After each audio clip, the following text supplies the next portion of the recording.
नमस्कार, मैं हरी। आप देख रहे हैं डिटेल न्यूज झारखंड। आइए जानते हैं झारखंड की प्रमुख खबरों को। अगर आप चैनल में नए हैं तो चैनल को सब्सक्राइब अवश्य कर लें ताकि झारखंड की हर छोटी बड़ी खबर आप तक पहुंचा सकें। झारखंड में 60 विद्यार्थियों से भरी बस पलटी, 23 छात्र घायल। दरअसल आपको बता दूं, झारखंड के रांची जिले में शनिवार को एक स्कूल बस पलट जाने से कम 23 विद्यार्थी घायल हो गए हैं। पुलिस ने यह जानकारी दी। पुलिस ने बताया कि सिकिदिरी और हुंडरू प्रपात के बीच डॉक्टर मोड़ के पास उस दौरान यह हादसा हुआ जब स्कूल बस लगभग 60 विद्यार्थियों को लेकर कोडरमा जिले से उन्हें भ्रमण कराने के लिए निकली थी। पुलिस ने बताया कि इस हादसे में घायल 23 विद्यार्थियों में से 3 को गंभीर चोटें पहुंची है। उनकी उम्र 10 से 14 साल के बीच बताई जा रही है। सिकिदिरी थाना प्रभारी सत्य प्रकाश रवि ने पीटीआई भाषा को बताया कि सभी विद्यार्थियों को तुरंत रांची के एक निजी अस्पताल मेदांता में भर्ती करवाया गया। झारखंड होमगार्ड नियुक्ति मामले में नया मोड़, हाईकोर्ट ने अब दिया ये आदेश। दरअसल आपको बता दूं, झारखंड हाईकोर्ट के जस्टिस डॉक्टर एस.एन. प्रसाद की पीठ ने होमगार्ड की नियुक्ति में गड़बड़ी का आरोप लगाने वाली याचिका पर सुनवाई हुई। सुनवाई के बाद पीठ ने राज्य सरकार से रांची में होमगार्ड नियुक्ति से संबंधित सभी रिकॉर्ड और परिणाम का दस्तावेज कोर्ट में प्रस्तुत करने का निर्देश दिया है। मामले में अगली सुनवाई 9 जनवरी 2025 को होगी। इसे लेकर हाईकोर्ट में कई याचिकाएं दाखिल की गई है। सुनवाई के दौरान प्रार्थी की ओर से अधिवक्ता मनोज कुमार चौबे ने कोर्ट को बताया कि 2016 में होमगार्ड की नियुक्ति के लिए विज्ञापन जारी किया गया था। रांची में हुई नियुक्ति में नियमों की अनदेखी की गई थी। कट ऑफ मार्क्स से ज्यादा अंक पाने वाले अभ्यर्थियों की नियुक्ति नहीं हुई, जबकि ऐसे अभ्यर्थियों की नियुक्ति कर ली गई जिनका नाम जारी प्रमाण पत्र भी नहीं है। मनचाहे लोगों की नियुक्ति कर ली गई है, इसलिए नियुक्ति को निरस्त की जाए। कोर्ट ने मामले में सरकार से नियुक्ति से संबंधित सभी दस्तावेज प्रस्तुत करने का निर्देश दिया है। चाईबासा में डीजीपी की बैठक। डीजीपी ने कहा 3 महीने में झारखंड में समाप्त हो जाएगा नक्सलवाद। दरअसल आपको बता दूं, झारखंड के डीजीपी अनुराग गुप्ता ने कहा कि आने वाले 3 महीने में झारखंड से नक्सलवाद पूरी तरह से खत्म हो जाएगा। नक्सलवाद के खात्मे के लिए पुलिस और सीआरपीएफ के वरीय पदाधिकारियों के साथ बैठक कर रणनीति तैयार की जा रही है। डीजीपी ने यह बात चाईबासा में हुई एक विशेष बैठक के बाद कही। दरअसल आपको बता दूं, वामपंथी उग्रवाद इलाकों की स्थिति और नक्सल विरोधी अभियान की समीक्षा को लेकर पश्चिमी सिंहभूम जिला मुख्यालय चाईबासा में झारखंड के डीजीपी अनुराग गुप्ता ने एक अहम बैठक शनिवार को की। इस बैठक में सीआरपीएफ डीजी अनीस दयाल सिंह भी मौजूद थे। बैठक के दौरान पश्चिमी सिंहभूम जिले से नक्सलवाद को खत्म करने पर विशेष मंथन पुलिस पदाधिकारियों ने किया है। एमएस धोनी को दिए गए आवासीय भूखंड के व्यावसायिक इस्तेमाल की होगी जांच। झारखंड आवास बोर्ड के अध्यक्ष। दरअसल आपको बता दूं, भारत के पूर्व स्टार क्रिकेटर महेंद्र सिंह धोनी के हरमो स्थित आवासीय भूखंड के व्यावसायिक इस्तेमाल का मामला तूल पकड़ता जा रहा है। पूर्व क्रिकेटर पर आरोप है कि उन्होंने अपने इस आवासीय जमीन का व्यावसायिक इस्तेमाल किया है। पूर्व कप्तान महेंद्र सिंह धोनी को झारखंड सरकार ने हरमो हाउसिंग कॉलोनी में 5 डिसमिल जमीन बतौर उपहार दिया था। आपको बता दूं, महेंद्र सिंह धोनी ने वहीं 5 डिसमिल जमीन खुद खरीदारी की थी। इसके बाद उन्होंने कुल 10 डिसमिल पर आलीशान घर बनाया था।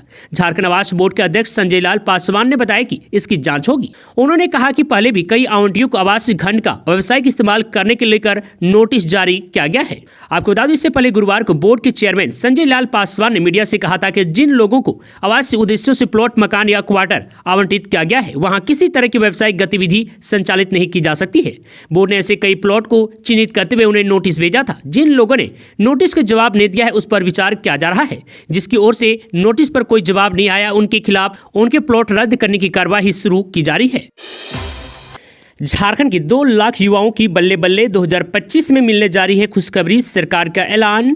दरअसल आपको बता दूं, श्रम नियोजन एवं प्रशिक्षण मंत्री संजय प्रसाद यादव ने कहा कि वर्ष 2025 में 2 लाख युवाओं को कौशल विकास का प्रशिक्षण देकर उन्हें रोजगार से जोड़ा जाएगा। इसे लेकर लक्ष्य निर्धारित किया गया है। मंत्री ने शुक्रवार को झारखंड कौशल विकास मिशन सोसाइटी द्वारा होटल रेडिसन ब्रू में आयोजित स्किल स्टेक होल्डर्स कनेक्ट के अवसर पर अपने संबोधन में ये बातें कही। उन्होंने कहा कि युवाओं का कौशल विकास सामाजिक जिम्मेदारी।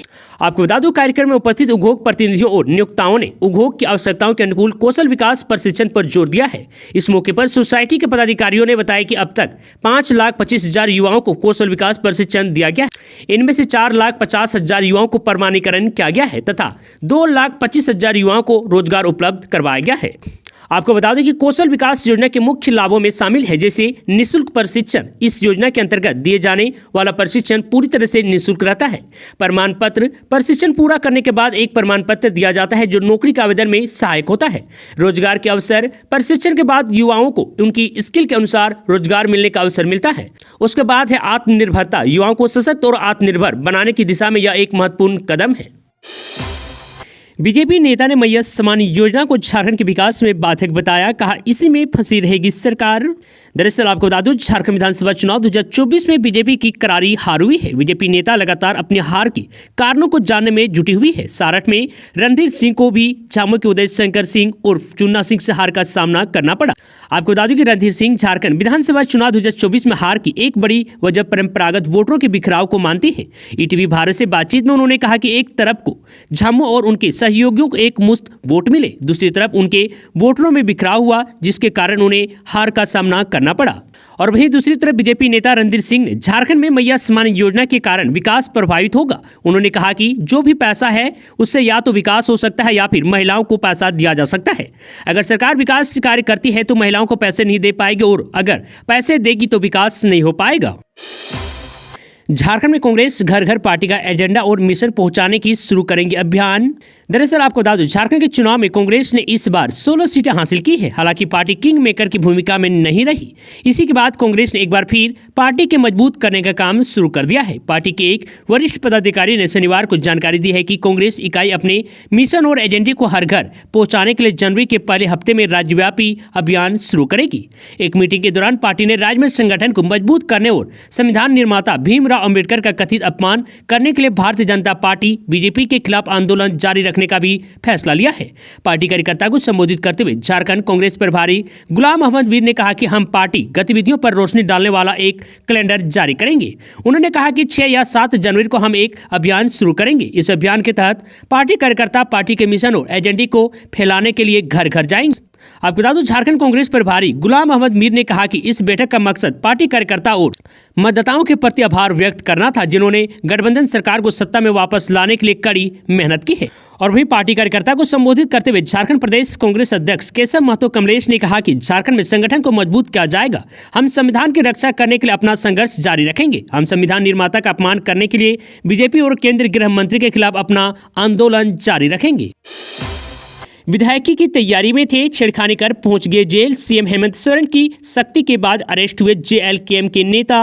दरअसल आपको बता दूं, झारखंड विधानसभा चुनाव में डुमरी के विधायक जयराम महतो और उनकी पार्टी झारखंड लोकतांत्रिक क्रांतिकारी मोर्चा का ऐसा प्रभाव रहा कि एनडीए खेमे के कई दिग्गज नेताओं को चुनाव में हार का सामना करना पड़ा था। वहीं जयराम महतो की पार्टी जेएलकेएम के नेता विधायक बनने की चाह रखते थे, लेकिन अब नाबालिग लड़की से छेड़छाड़ के आरोप में पुलिस ने गिरफ्तार कर लिया है, जिसके बाद से टाइगर जयराम महतो और उनकी पार्टी जेएलकेएम चर्चा में है। जानकारी के मुताबिक लगभग 2-3 साल से जयराम महतो की पार्टी जेएलकेएम के नेता लक्ष्मण पहान नाबालिग छात्रा को परेशान कर रहा था। वहीं छेड़खानी से परेशान होकर छात्र के परिजनों ने उसे नानी के घर भेज दिया था, लेकिन वहां भी आरोपी लक्ष्मण पहान पहुंच गया और छेड़खानी करता था, जिसके बाद उसके परिजनों ने सख्ती दिखाई, फिर भी आरोपी अपनी हरकतों से बाज नहीं आया। आपको बता दूं कि आरोपी छात्रा के साथ छेड़खानी की घटना को अंजाम दे रहा था, जिसके बाद उसके परिजनों ने जरियागढ़ थाना पहुंचकर पुलिस में शिकायत की। एफआईआर दर्ज कर पुलिस ने आरोपी नेता लक्ष्मण पहान को गिरफ्तार कर लिया है। मुख्य सचिव ने नशे के कारोबार पर कड़ी कार्रवाई के दिए निर्देश। पोस्ती की खेती को लेकर कही ये बात। दरअसल आपको बता दूं, झारखंड के मुख्य सचिव अलका तिवारी ने राज्य में नशे के कारोबार पर कड़ी कार्रवाई करने के लिए सभी संबंधित विभागों को समन्वय बनाकर ठोस रणनीति तैयार करने का निर्देश दिया है। आपको बता दूं, शुक्रवार को सचिवालय में आयोजित बैठक में उन्होंने पोस्ते की खेती और अफीम के उत्पादन पर गहरी निगरानी रखने की बात की और इसके वितरण मार्गों पर सतर्कता बढ़ाने का भी निर्देश दिया है। मुख्य सचिव ने कहा है कि पोस्ते की खेती से किसानों को अधिक आमदनी होती है, यही कारण है कि लोग इसे अपनाते हैं। हालांकि जेल जाने का भी डर बना रहता है। इस समस्या को रोकने के लिए उन्होंने कृषि विभाग से सहयोग की अपील करते हुए कहा है कि किसानों को वैकल्पिक आय स्रोत उपलब्ध कराया जाए। इसके साथ ही नशे के दुष्प्रभाव से लोगों को जागरूक करने के लिए अभियान चलाने की भी आवश्यकता है। श्रीमती तिवारी ने वन विभाग और जिला प्रशासन से जंगल और जलाशय के पास स्थित जमीनों पर निगरानी रखने और पोस्ते की फसलों को नष्ट करने के निर्देश दिए हैं। उन्होंने यह भी कहा है कि जंगलों में खाली जमीन पर पौधारोपण कर पोस्ते की खेती को हतोत्साहित किया जा सकता है। मुख्य सचिव ने नशे के कारोबार से जुड़े लोगों की पहचान कर उन्हें गिरफ्तार करने और सजा दिलाने की प्रक्रिया को तेज करने पर जोर दिया है। उन्होंने कहा है कि पूरे नेटवर्क को ध्वस्त किए बिना इस समस्या का समाधान संभव नहीं है। गंगा नदी में समाई चालक समेत फायर ब्रिगेड की गाड़ी, ड्राइवर की मौत। दरअसल आपको बता दूं, जिले के राजमहल अनुमंडल के गुदारा घाट पर दर्दनाक घटना घट गई। आग बुझाने के लिए गंगा नदी से पानी लेने गया अग्निशमन वाहन व चालक गंगा नदी में समा गए। लोगों की नजर के सामने गाड़ी गंगा की गहराई में चली गई। गाड़ी में मौजूद ड्राइवर दरवाजा नहीं खुलने की वजह से वाहन के साथ गंगा में समा गया। दोपहर 12:30 बजे गंगा नदी से वाहन समेत चालक को निकाला गया। अग्निशमन वाहन में मौजूद ड्राइवर अरुण कुमार की मौके पर ही मौत हो चुकी थी। वाहन चालक परिवार संग राजमहल में रहता था। बता दें कि राजमहल के मंगल हाट में किसी घर में आग लगी थी। राजमहल फायर स्टेशन से चालक अरुण कुमार, जो पलामू जिला के लेस्लीगंज थाना क्षेत्र के रहने वाले थे, गाड़ी लेकर निकले। आपको बता दें कि वाहन में पानी नहीं रहने से फेरी घाट पर पहुंचे और पानी लेने के लिए गाड़ी खड़ी की, लेकिन वाहन अधिक डाउन होने की वजह से गंगा नदी में चली गई। धनबाद कोर्ट ने एक ही परिवार के 6 सदस्यों को सुनाई आजीवन कारावास की सजा। रंगदारी और हत्या के हैं दोषी। दरअसल आपको बता दो, रंगदारी की मांग को लेकर हत्या के एक मामले में अदालत ने 17 साल बाद एक ही परिवार के 6 सदस्यों को आजीवन कारावास की सजा सुनाई है।